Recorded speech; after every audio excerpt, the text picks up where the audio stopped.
Hello students, how are you all? So today we are going to start with the new topic, that is area vector. बहुत ही interesting concept है ये. Till now we have studied that area is a scalar quantity. यही हम लोगों ने पढ़ा हुआ है कि that area is a scalar quantity, but in some problems it is convenient to take area as a vector. हम लोग कुछ प्रॉब्लम्स में जो है वो एरिया को एक वेक्टर मान करके चलते हैं. जैसे मान लो हमारे पास कोई एक ये आ गया क्लोज्ड सरफेस, ठीक है. If we divide this closed surface into small elements, मान लो इसका सरफेस एरिया था हमारे पास S के बराबर. If we divide this area into small element, इस तरीके से हमने क्या कर दिया, इसको बहुत ही छोटे छोटे एलिमेंट्स में हम लोगों ने क्या कर दिया, डिवाइड कर दिया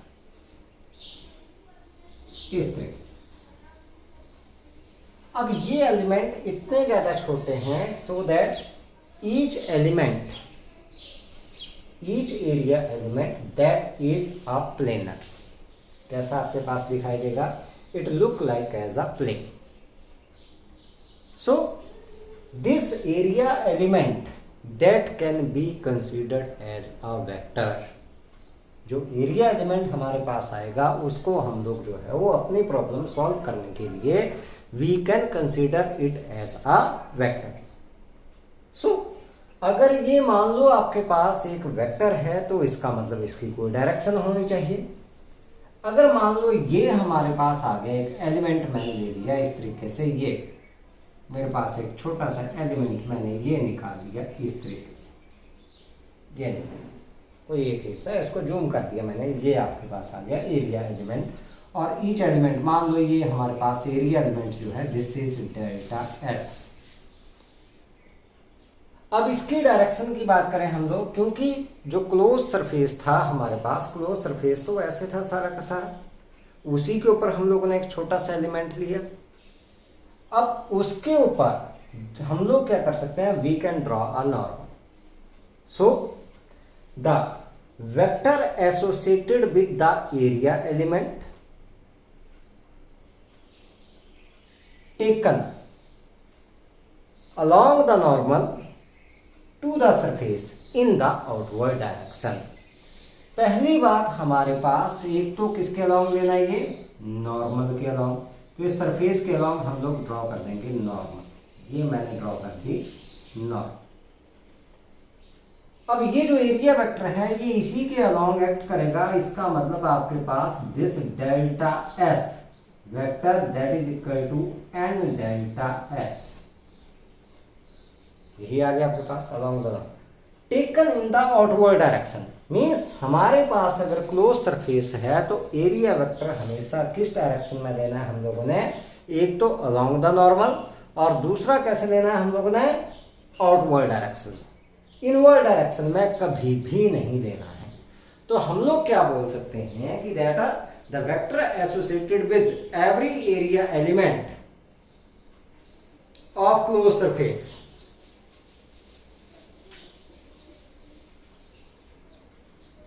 vector associated with every area element of closed surface. इसकी बात कर ली हम लोगों ने, किसकी बात कर ली, क्लोज सरफेस की बात कर ली. Is taken to be in the direction, is taken to be in the direction. कौन सी डायरेक्शन आप लोगों के पास, of outward normal, of outward norm.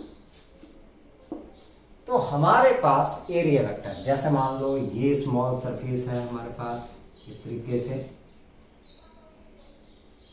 ये डेल्टा एस है हमारे पास, एरिया वेक्टर हम लोगों ने इसके अलाउंग लिया, ये नॉर्मल है इसकी, तो हम लोग लिख सकते हैं that delta S that is equal to N delta S. या अगर मान लो आपके पास ये कोई क्लोज सरफेस है इस तरीके से, हम लोग क्या कर सकते हैं, इसके ऊपर ले सकते हैं एक छोटा सा एलिमेंट ले लिया हम लोगों ने, ये डेल्टा एस, तो इसके ऊपर नॉर्मल ये आ गई आउटवर्ड डायरेक्शन में, और यहां पर आपके पास delta S that is equal to N delta S. So हमारे पास एरिया वेक्टर की डायरेक्शन किसके अलोंग ली, that is along the normal drawn in a outward direction to the area element. ठीक है, जहां पर एन आपके पास क्या है, n is the unit vector along the normal taken in the outward direction to the area element. ठीक है, इसके ऊपर हम लोगों ने ये लिखा। अगर मान लो कोई एरिया ए है आपके पास, अगर ए भी मान के चले हम लोग इस तरीके से, ये हम लोगों ने मान लिया एरिया ए, तो भी आप हमारे पास वेक्टर कैसे आएगा, इस तरीके से ही आएगा अलोंग द नॉर्मल, तो this that is equal to N into A, where N represents the direction, it is a unit vector, तो ये हमारे पास आ गया एन इनटू मैग्नीट्यूड ऑफ ए।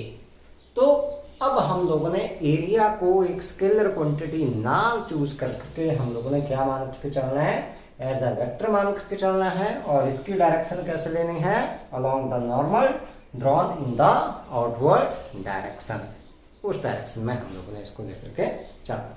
ठीक है, सेकेंड वन कंसेप्ट हमारे पास बहुत ही important concept, that is electric flux. कई बार पूछा जाता है एग्जाम में इलेक्ट्रिक फ्लक्स हमारे पास होता क्या, देखते हैं हम लोग electric flux.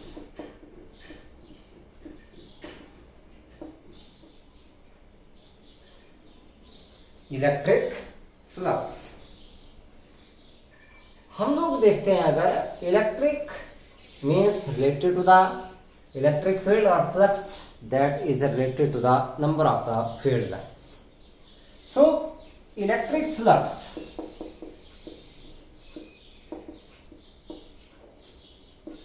over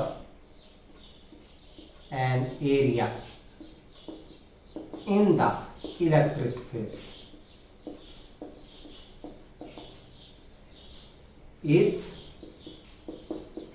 the total number of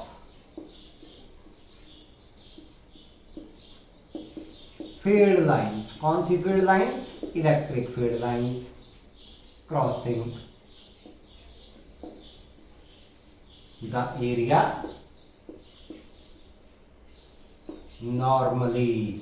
Normally means perpendicular. अब हम लोग अगर बात करें, यहां पर हमने एक कंसेप्ट किया था, ध्यान दें थोड़ा सा, कि electric field intensity at a point is given by the number of the electric field lines passing through unit area around that point.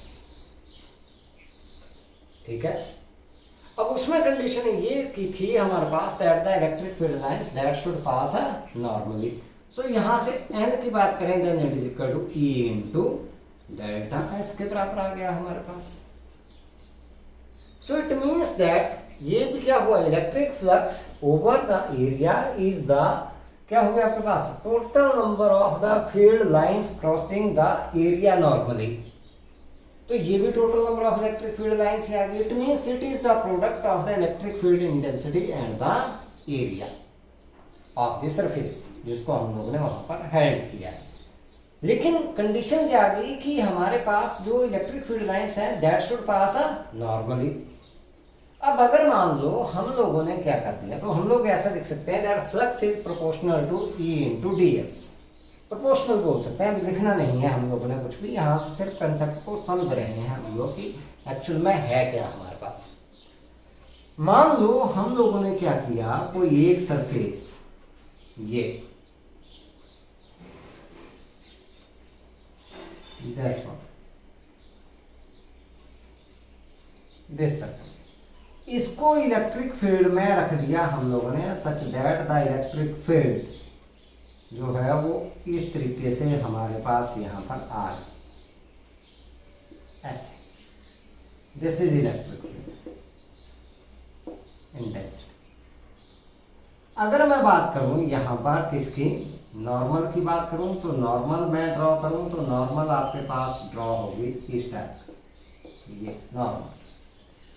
Electric field intensity और नॉर्मल के बीच का एंगल हो गया थीटा। अब इलेक्ट्रिक फ्लक्स तो क्या हुआ आपके पास, that is the number of the field lines passing through the area normally. Normally है तो हम लोग इसका कंपोनेंट निकालेंगे अलोंग द नॉर्मल, इसके नॉर्मल में, तो इसका component E cos of theta आपके पास, ये हमारे पास डी एस था, तो यहां से आपके पास क्या आ गया, that delta S that is equal to N delta S.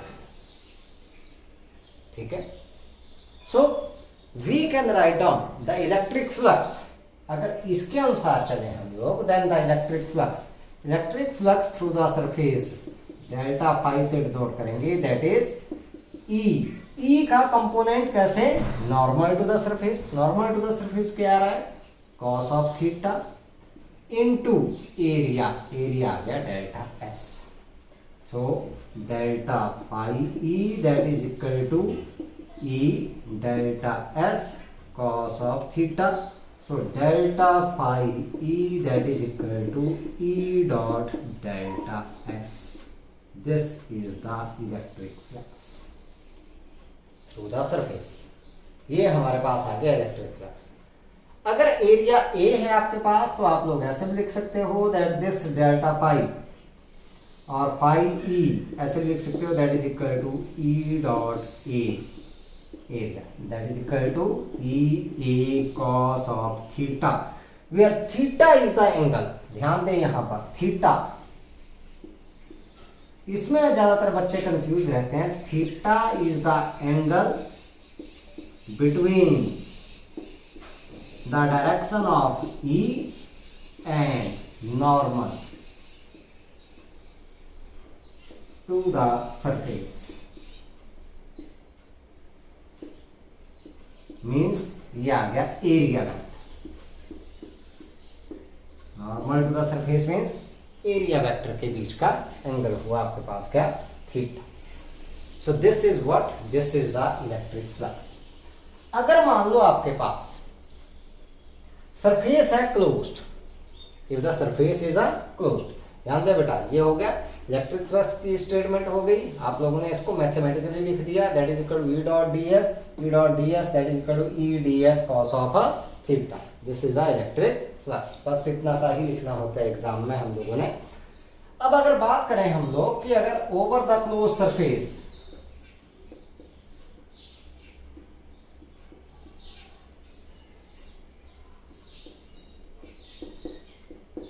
Total flux, क्या करेंगे, इसको जोड़ेंगे भाई। अगर क्लोज सरफेस आ गया तो क्या करेंगे, इसको जोड़ेंगे हम लोग, ऐड करेंगे तो ये फाई ई आपके पास आ गया, तो जोड़ेंगे तो क्या करते हैं, इंटीग्रेशन से जोड़ते हैं, तो इंटीग्रेशन कर दिया हम लोगों ने किसका, ई। अब क्योंकि delta S is very small तो इसका डेल्टा एस का बन गया डी एस, ई डॉट डी एस, और यहां से आ गया एस, लेकिन ये है over the surface closed surface, तो क्लोज्ड के लिए मैंने ये लगा दिया रिंग यहाँ पर क्लोज। इस तरीके से हम लोगों ने इसको रिप्रेजेंट करना है, ठीक है, that is the integration over the close surface of E dot D S. ये आपके पास क्या है, this is the electric flux. बात करते हैं अब हम लोग इसके यूनिट की बात करते हैं। पहली बात हमारे पास कि ये क्वांटिटी कैसी हुई, क्योंकि हमारे पास जो इलेक्ट्रिक फ्लक्स है, electric flux that is represented by the dot product और scalar product, therefore electric flux is a scalar quantity.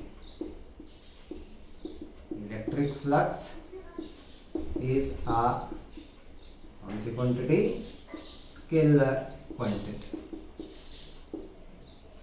ठीक है। दूसरी बात, यूनिट की बात करें अगर हम लोग, यूनिट ऑफ फाई ई मतलब electric flux, that is unit of E into unit of D S, और डेल्टा एस मतलब एरिया। ई के यूनिट है न्यूटन पर कूलम और एरिया के हैं मीटर स्क्वायर, तो इसके यूनिट आगे newton metre square coulomb inverse. This is the unit of electric flux, पूछे जाते हैं exam.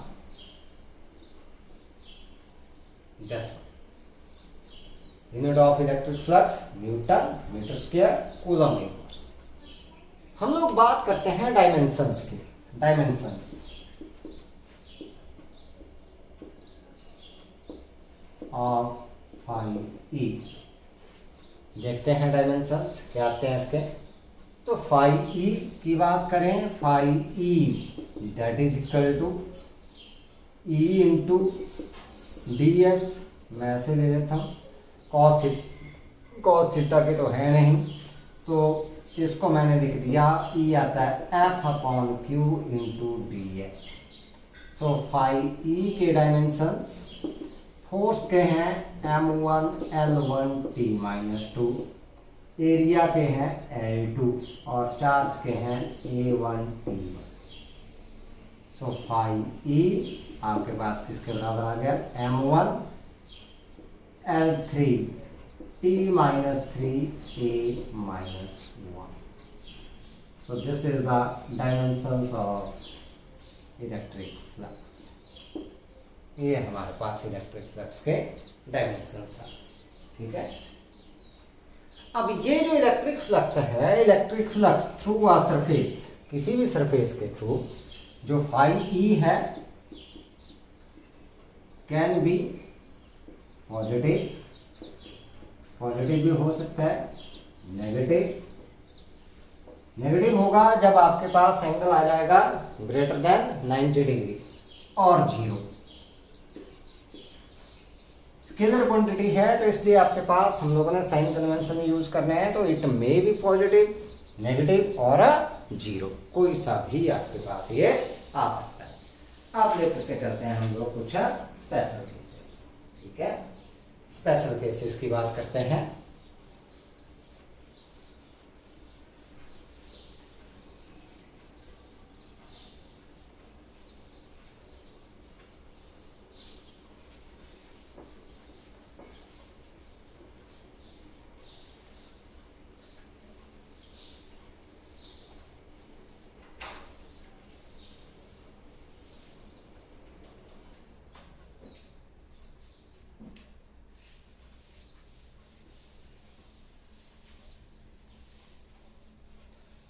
Special cases,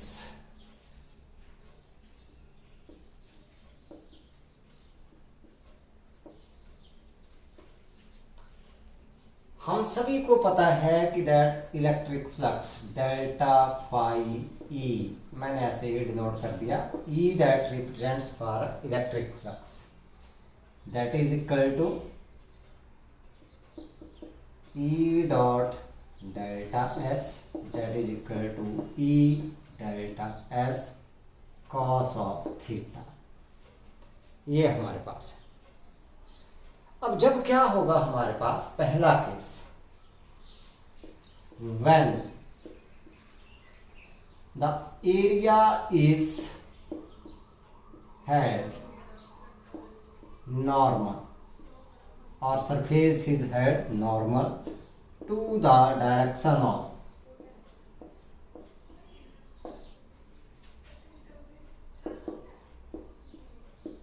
electric field. Electric field के नॉर्मली रख दिया हम लोगों ने एरिया, देखें अब ये है हमारे पास एरिया, ऐसे इलेक्ट्रिक फील्ड है ये, और इसी साइड को पता है सभी को कि आपके पास आएगा एरिया नॉर्मल, ऐसे ही आएगा आपके पास। अब एंगल दोनों के बीच देखें तो कितना आ गया 0 degree, because E that is along N. देखो यहाँ पर ध्यान दें, एरिया इज हेड नॉर्मल, कई बच्चे यहाँ पर 90 डिग्री लिख देते हैं तो गलत हो गया। यहाँ पर क्या आ गया, एंगल जो है that is between the direction of E and area vector और द नॉर्मल, ठीक है। So in this case theta that is equal to 0 degree, so therefore delta phi E that is equal to E delta S cos of 0 degree. So delta phi E that is equal to E delta S which is maximum.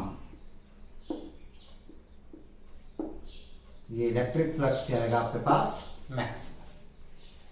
Second one case, when area is held parallel to the direction of electric field,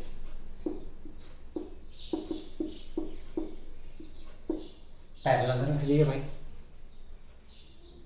parallel रखा है area इस तरीके से, ये है area delta S हमारे पास, और ये हमारे पास आ गई इलेक्ट्रिक फील्ड। तो इसके ऊपर नॉर्मल ड्रॉ करेंगे तो एरिया वेक्टर तो इसके अलोंग आएगा, तो एंगल दोनों के बीच का बन गया 90 degree. So it means in this case theta that is equal to 90 degree. So electric flux that is equal to E delta S cos of 90 degree, सभी को पता है cos 90 that is equal to 0, so E delta S into 0, so delta phi E that is equal to 0 which is minimum. ये हमारे पास condition आ गई किसकी, यहाँ पर मैक्सिमम और मिनिमम इलेक्ट्रिक फ्लक्स की, ठीक है। तो ये ध्यान से करनी है आप लोगों ने ये conditions. Next one is very important theorem of electrostatics. यहाँ से बेटा मैक्सिमम क्वेश्चन बनता है, दैट इज गॉसेस थ्योरम और गॉस लॉ इन इलेक्ट्रोस्टैटिक्स। ये थ्योरम चाहे इसका प्रूफ देख लो, इसकी स्टेटमेंट की बात कर लें, इससे रिलेटेड क्वेश्चंस की बात कर लें, या हम लोग इसकी एप्लीकेशंस की बात कर लें, ये बहुत ही इम्पोर्टेंट है। सारा का सारा कंसेप्ट अब जो है बहुत इम्पोर्टेंट चलने वाला है। आइदर 3 मार्क्स और 5 मार्क्स के क्वेश्चन में ये पूछा जाता है एग्ज़ाम में, सीबीएसई एग्ज़ाम की बात करें अगर हम लोग, तो गॉस थ्योरम हमारे पास बोलती क्या है, दिस थ्योरम स्टेट्स दैट, समझते हैं इसको फिर, this theorem states that the total electric flux over a closed surface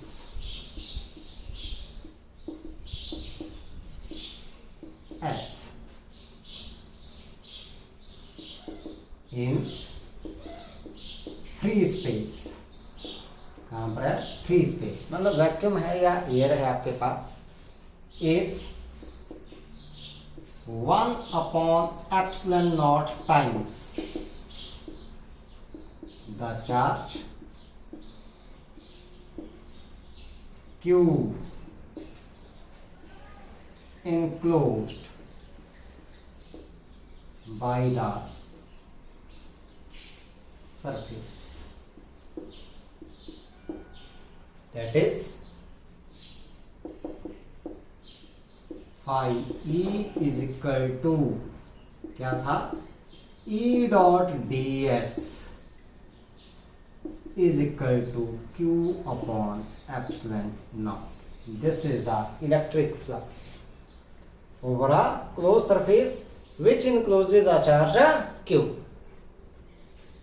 अब यहाँ पर हम लोग इसको ऐसे भी कर सकते हैं, बोल सकते हैं कि that this theorem states that the line integral oh sorry, the surface integral of electric field intensity E over a closed surface in free space is 1 upon epsilon naught times the charge enclosed by the surface. So this is the Gauss theorem. इस statement को ध्यान से रखना है. क्या होगी, close surface के through जब भी फ्लक्स निकलेगा तो phi E that is equal to Q upon epsilon naught के बराबर. ठीक है, here q is the charge enclosed and epsilon naught, you know that it is the absolute electrical permittivity of the free space and its value that is a 8.85 into 10 raised power minus 12 newton metre square पर coulomb square. ठीक है, ये हम लोगों ने बात की थी. सो नहीं, अगर इसके यूनिट की बात करें तो यूनिट आपके पास क्या आए थे इसके, that is a epsilon naught that is equal to 8.85 into 10 raised power minus 12 coulomb square और न्यूटन पर metre square. This is the value. ठीक है, ये वैल्यू आप लोगों ने ध्यान में रखनी है. सो अगर बात करें हम लोग यहाँ से इसके प्रूफ हम लोग यहाँ पर देंगे तो एक जनरल सा प्रूफ लेकर के चलेंगे हम लोग इसके लिए. तो उसकी बात करते हैं हम लोग.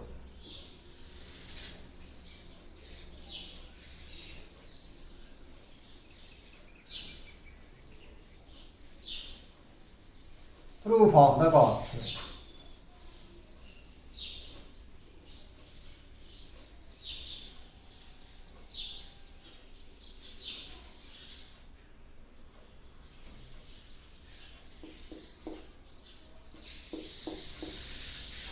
मान लो हम लोगों ने कोई एक क्लोज सरफेस मान लिया S, यहां पर spherical surface. This is spherical surface. फिर मैं बना लूं यहां पर, ये हमारे पास आ गया. इसका सेंटर मैंने मान लिया वो रेडियस आर के बराबर मान लेंगे और यहां पर रख दिया हम लोगों ने positive charge Q. So let a positive charge Q is placed at the centre O of a sphere of radius r. ये हम लोगों ने मान. किसी पॉइंट P के ऊपर अगर हम लोग बात करें, यहां पर मैंने मान लिया point P, electric field intensity निकालनी हो तो इलेक्ट्रिक फील्ड इंटेंसिटी आएगी radially outward.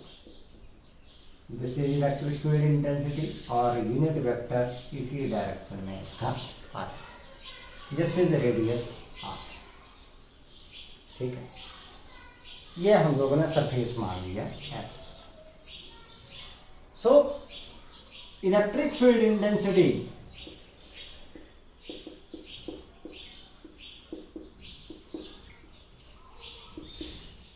at point P on the surface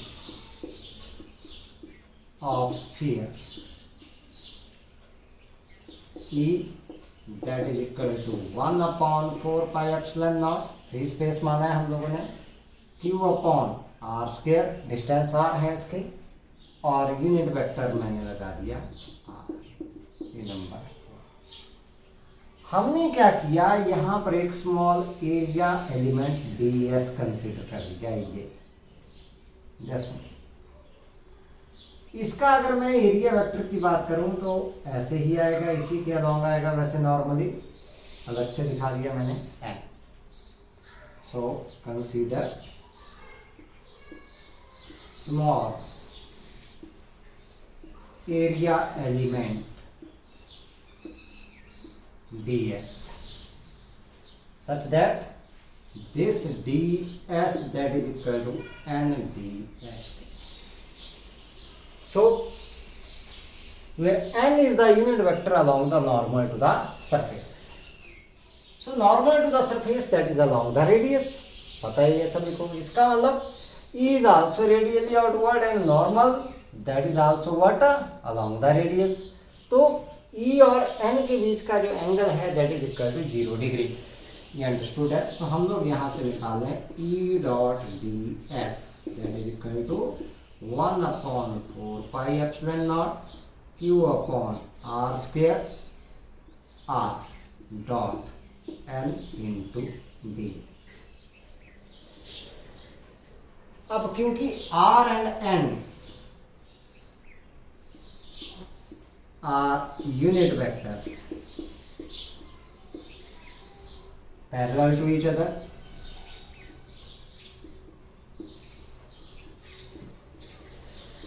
एक तो यूनिट वेक्टर है और पैरेलल है एक दूसरे के, तो R dot N that is equal to ये भी वन और cos of 0 degree that is 1 into 1 cos 0 that is also 1, तो इसकी वैल्यू आ गई 1 के बराबर।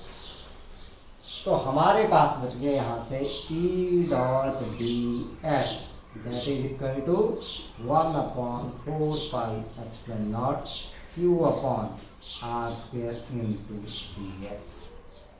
This is the electric flux through the small surface, this area element. हमने निकालना है total electric flux through the surface.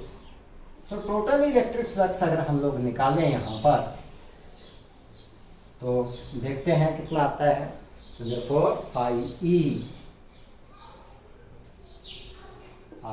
E that is equal to E dot ds over the closed surface.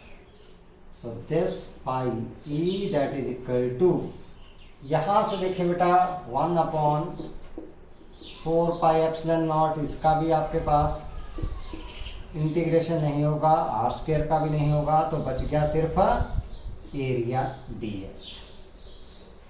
इस area का सम होगा तो area total निकालना है, तो total area of the sphere, surface area of the sphere that is 4 pi R square. So Q upon R square into 4 pi R square. R square से R square cancel out, 4 pi से 4 pi cancel out, so Q this phi E that is equal to किसके बराबर आ गया, Q upon epsilon. यही बच गया देखो, 4 पाई से 4 पाई, आर स्क्वायर से आर स्क्वायर, तो बच गया Q upon epsilon. It means हमारे पास क्या आ गया, phi E that is equal to E dot D S that is equal to Q upon epsilon. This is the proof. ये सिंपल सा प्रूफ दे दिया हम लोगों ने बाइसिमेट्री किसके लिए, एक स्फीयर के लिए। अब यहाँ से जो प्रूफ आया आपके पास, इस प्रूफ में रिजल्ट में ये नहीं दिखाया गया कि भाई ये स्फीयर ही है। It means that this result holds good for every kind of the close surface. उसकी शेप चाहे आपके पास रेगुलर हो चाहे आपके पास रेगुलर ना भी हो, ये हर किसी तरह के क्लोज सरफेस के लिए this results that holds good. ये रिजल्ट जो है दिस, ये हर किसी क्लोज सरफेस के लिए क्या होगा आपके पास, इट होल्ड्स गुड। अब कुछ रिजल्ट्स हैं यहाँ से जो आप लोगों ने ध्यान में रखने हैं गॉस थ्योरम से। पहली बात आप लोगों के पास नंबर 1 देखो, हमने निकाला यहाँ से कुछ रिजल्ट्स की बात करते हैं बेटा हम लोग। हमने बात की that phi E through the close surface that is equal to Q upon epsilon nought. यही है, ध्यान में ये रखना है, total electric flux through the close surface, ये है। तो पहली बात आपके पास electric flux through closed surface is independent from किसे, the shape of the closed surface। ठीक है, the shape of the surface, ठीक है, independent from the shape। Shape से आपके पास ये आपके पास कोई क्यूब भी हो सकता है, उसके थ्रू भी इतना ही आएगा। स्फीयर है उसके थ्रू भी इतना ही आएगा Q upon epsilon not, cuboid हुआ उसके थ्रू भी इतना ही आएगा आपके पास, Q अपॉन एप्सिलॉन नॉट आएगा आपके पास। या कोई आपके पास आर्बिट्रेरी क्लोज सरफेस हुआ, इस तरीके से आपके पास कोई क्लोज सरफेस आ गया ऐसे ऐसे करके, तो भी आपके पास क्या आएगा Q अपॉन एप्सिलॉन नॉट ही आएगा। हम लोगों को इससे कुछ भी लेना देना नहीं है कि ये क्लोज सरफेस का जो नेचर है वो किस तरह का है, ठीक है। सेकंड वन आपके पास electric flux is independent from the dimensions of closed surface। यहां पर कहां पर है, रेडियस नहीं आ रही है हमारे पास, कोई एरिया की बात नहीं हो रही है, कुछ नहीं हो रहा है। इट मीन्स ना तो ये आपके पास मतलब ये इंडिपेंडेंट है, एरिया से इंडिपेंडेंट है, वॉल्यूम से इंडिपेंडेंट है, मीन्स आपके पास रेडियस दे रखी है तो रेडियस से इंडिपेंडेंट है, किसी के ऊपर भी आपके पास ये डिपेंड नहीं करेगा। इन सभी से क्या हो गया, ये independent.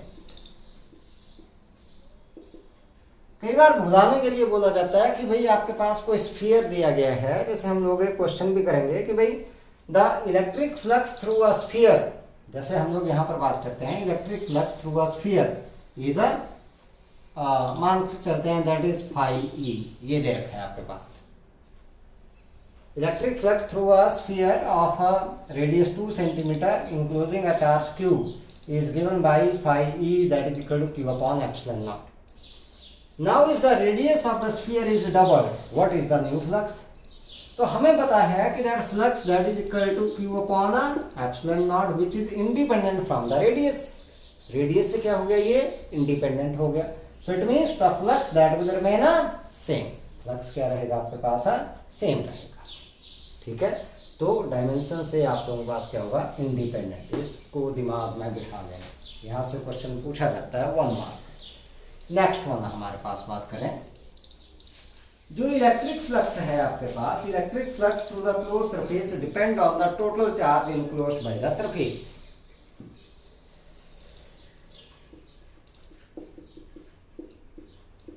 Electric flux depends on total charge enclosed by the surface। जैसे मान लो कोई सरफेस है आपके पास, इसके अंदर चार्जेस हैं Q1, Q2 and so on Qn, तो फ्लक्स निकालें phi E that is equal to 1 upon epsilon naught Q1 plus Q2 plus so on plus Qn आपके पास आ जाएगा। So phi E that is equal to 1 upon epsilon naught summation I from 1 to n Qi। It means we have to take the sum of the charges, but in this case we have to use the sign conventions also. Means जो हम लोगों ने additivity of charge किया था वो concept हम लोगों ने यहाँ पर लगाना है to find out the total charge. For example, एक एग्जांपल लेकर के चलते हैं हम लोग। जैसे मान लो आप लोगों के पास कोई, आप लोगों के पास क्या है, क्लोज सरफेस है, मान लो कोई स्फीयर है, any sphere that encloses an electric dipole. किसी ने क्या किया, कोई स्फीयर है, स्फीयर क्या कर रहा है आपके पास, sphere encloses electric dipole. What is the flux through the sphere?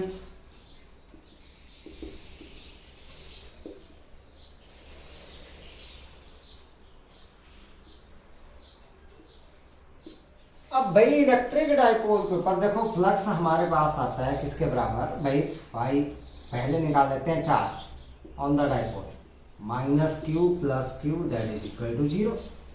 ये हुआ टोटल चार्ज इनक्लोज्ड, क्या हो गया, 0। इट मीन्स हमारे पास क्या आ गया, phi E that is equal to Q upon epsilon naught that is 0 upon epsilon naught, so it is equal to 0। Electric flux that is equal to 0। तो इस तरीके से हम लोगों ने क्या करना है, एडिशन लेना है किसका, चार्जेस का। नेक्स्ट वन, अगर मान लो हमारे पास अगर ये जो फ्री स्पेस है, ये हम लोगों ने बात की है, if the free space is replaced by a medium, fourth point लेकर के चल रहे हैं हम लोग, if free space is replaced by a medium of dielectric constant.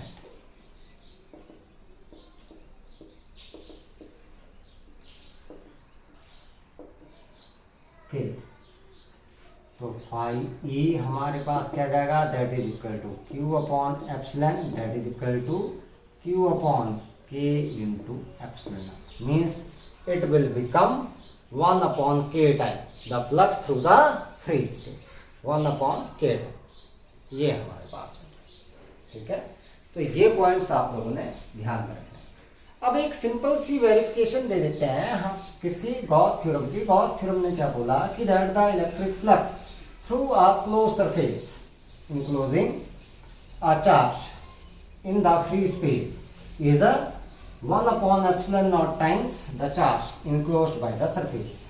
ठीक है, इसकी बात करते हैं हम लोग। सो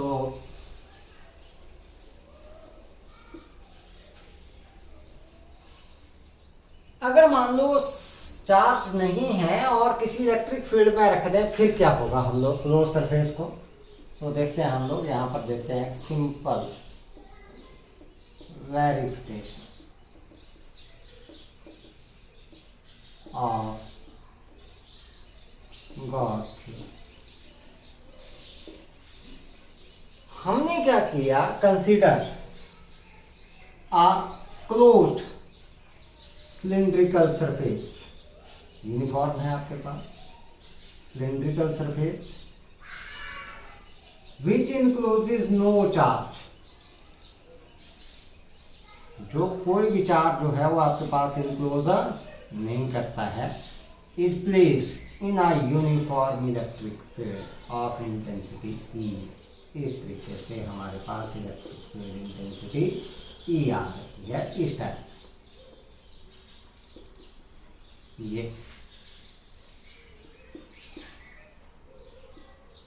ऐसा है, ये सरफेस 1 मान लिया मैंने, ये 2 मान लिया, ये कर्व सरफेस मैंने मान लिया 3।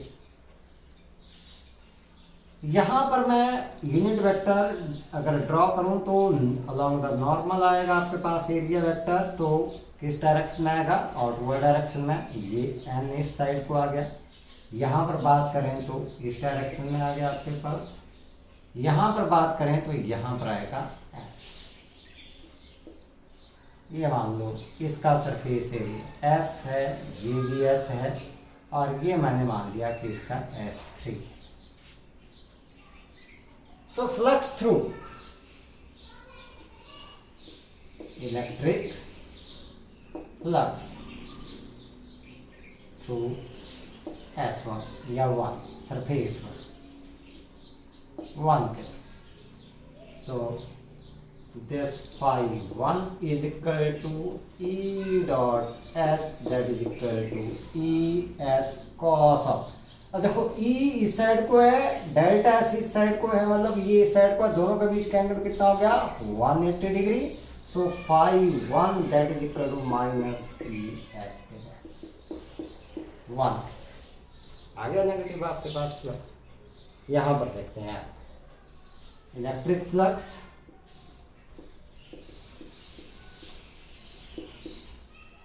थ्रू सरफेस 2, इसके थ्रू बात phi 2 is equal to E dot S that is equal to E S cos of. यहाँ पर देखें जिस डायरेक्शन में E उसी डायरेक्शन में N है, तो दोनों के बीच का एंगल 0 डिग्री आ गया आपके पास। So phi 2 that is equal to E S number. Electric flux through the curve surface,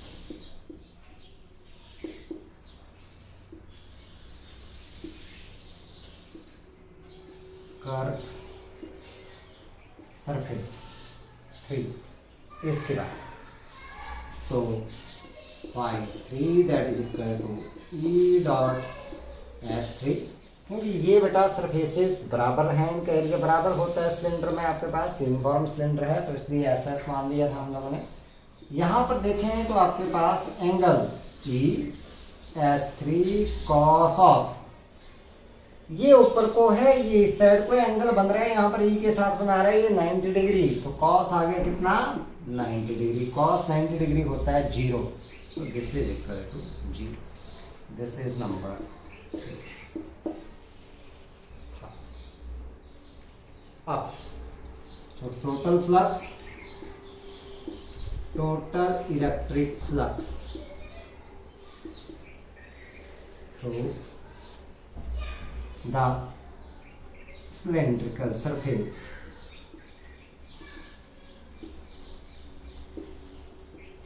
which encloses no charge. So phi E is equal to phi 1 plus phi 2 plus phi 3, that is minus ES plus 0. So this phi E that is equal to 0. It means the total electric flux through a closed surface which encloses no charge, even it is placed in the uniform electric field, is a 0, which is the Gauss theorem। यही हमारे पास क्या है, Gauss theorem है, जो कि क्या बोलती है, total electric flux through a close surface which encloses a charge q is a q upon epsilon naught, the total charge q is equal to 0, then the electric flux that is equal to 0। लेकिन अब एक बात का ध्यान रहे आप लोगों के पास, the electric flux through the closed surface in the external field is only 0 when it is placed in the uniform electric field, means phi E through closed surface is only 0 when E is uniform. जब electric field क्या है, uniform, तो उस case में हम लोग बोल सकते हैं कि भाई that the number of the electric field lines entering the surface, closed surface, is equal to the number of the electric field lines leaving the closed surface। जितनी एंटर हो रही हैं उतनी क्या कर रही हैं, इसको छोड़ रही हैं, so the net number of the field lines that crossing the surface that is equal to 0। ठीक है, so इसलिए आपके पास total electric flux that is equal to 0। लेकिन अगर आपके पास when E is external electric field not uniform, means it is varying, ये अगर आपके पास वेरी कर रही है, then phi E through closed surface is not 0। ये ध्यान रखना है, अगर आपके पास इलेक्ट्रिक फील्ड यूनिफॉर्म नहीं है तो आपके पास इस क्लोज सरफेस के थ्रू फ्लक्स जो है 0 नहीं। अगर इलेक्ट्रिक फील्ड यूनिफॉर्म है तो electric flux through the close surface that is a 0, और अगर ये यूनिफॉर्म नहीं है, it is varying with the time और with the distance, then the electric flux through the close surface that is not equal to 0।